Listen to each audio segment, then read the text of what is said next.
प्यारे बच्चों, आज हम पाठ 6 हवा चली पढ़ेंगे। इस कहानी में दादी और पोती की बातचीत के द्वारा हमें हवा के बारे में बहुत सारी जानकारी मिलेगी। बच्चों, जैसा कि हम सब जानते हैं कि हवा हमारे जीवन के लिए बहुत उपयोगी है।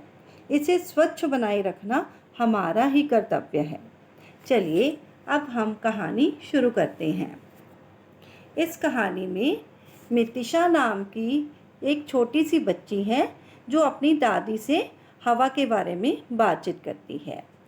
मितिशा: दादी, बाहर बहुत तेज हवा चल रही है। मैं तो डर गई, भाग कर आई हूँ।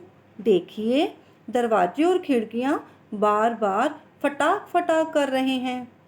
दादी: हाँ बेटा, उठ, जल्दी से खिड़की बंद कर, नहीं तो शीशे टूट जाएंगे। मितिशा: जाती हूँ दादी, पर दादी ये तो बताओ कि कभी तो हवा इतनी तेज चलती है और कभी बिल्कुल नहीं चलती। इसको एक जैसा चलते रहने का उपाय नहीं सिखाया जा सकता? दादी: बेटा, ये तो प्राकृतिक संपदा है। संपदा मतलब संपत्ति।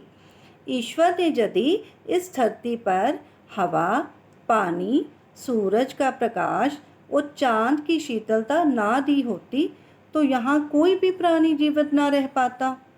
भाव बच्चों, हवा, पानी, आग, सूरज के प्रकाश, ये सब चीज़ें हमारे जीवन को जीने के लिए बहुत ज़रूरी है।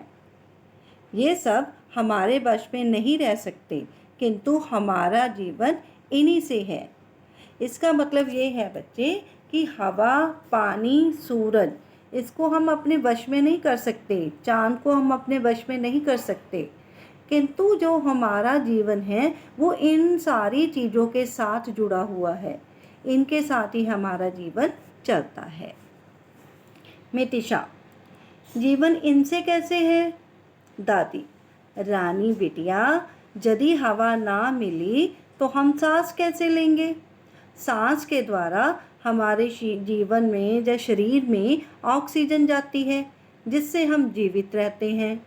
जहाँ ऑक्सीजन नहीं मिलती वहाँ सांस लेने में कठिनाई हो जाती है। तुम्हें याद है न, जब हम शिमला गए थे तो वहाँ की ऊंची ऊंची पहाड़ियों पर चढ़ते समय जल्दी जल्दी सांस लेनी पड़ती थी। मितिशा: दादी, दादाजी और आप तो सबसे पीछे रह गए थे और थक भी गए थे, क्या इसीलिए?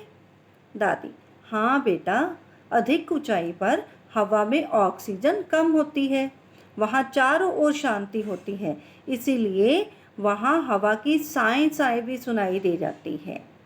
सो बच्चों, यहाँ पर ये बताया गया हमें कि हमें जीवन के जीने के लिए ऑक्सीजन की ज़रूरत होती है। भाव ऑक्सीजन के साथ ही हम जीवित रहते हैं। मितिशा: हाँ दादी, जब मैं पटनी टॉप जा रही थी तो सर साएं साएं की आवाज़ से डर ही गई थी। मम्मी ने समझाया कि डरो नहीं, ये तो हवा की आवाज़ है। अच्छा दादी, ये भी बताइए कि हवा और क्या काम करती है?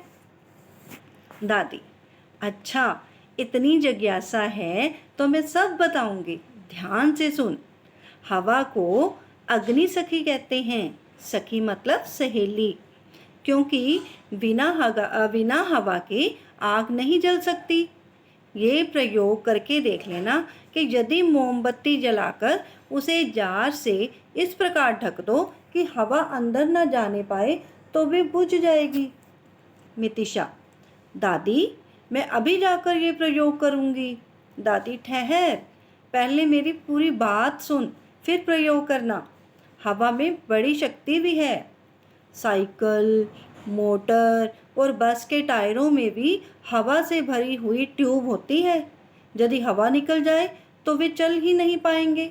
हवा ही सागर से बादलों के रूप में नमी लेकर वर्षा करवाती है, जिससे धरती हरी भरी रहती है। मितिशा: आप तो बस हवा के गुण बताए जा रही हैं, उसमें कोई अवगुण भी तो होगा।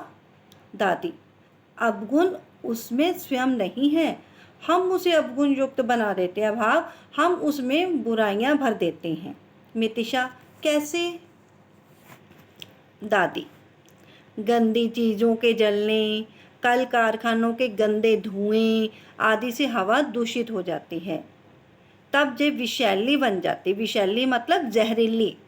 ऐसी हवा में सांस लेने से हमारे स्वास्थ्य भाव सेहत पर बुरा प्रभाव पड़ता है।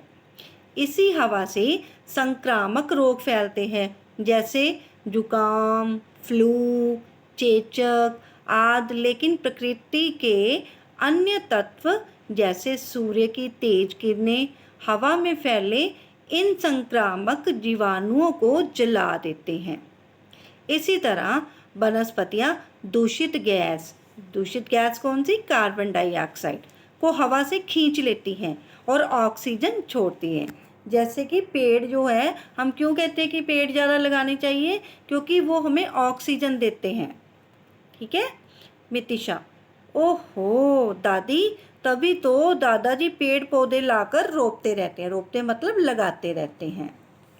दादी, हाँ बेटा, हम सबको सदा स्वच्छ भाव, स्वच्छ का मतलब साफ, स्वच्छ हवा में रहने का प्रयोग करना चाहिए, क्योंकि स्वच्छ वायु ही जीवन दे सकती है। इसको शुद्ध और पवित्र रखना हमारा कर्तव्य है। मितिशा, दादी, आपने तो मेरी आंखें खोल दी। मैं तो हवा के गुणों को जानती ही ना थी। अब मैं अपनी सब सहेलियों को इसके बारे में बताऊंगी। बच्चों, आशा करती हूँ कि आपको भी इसके बारे में सब समझ आ गया होगा। धन्यवाद।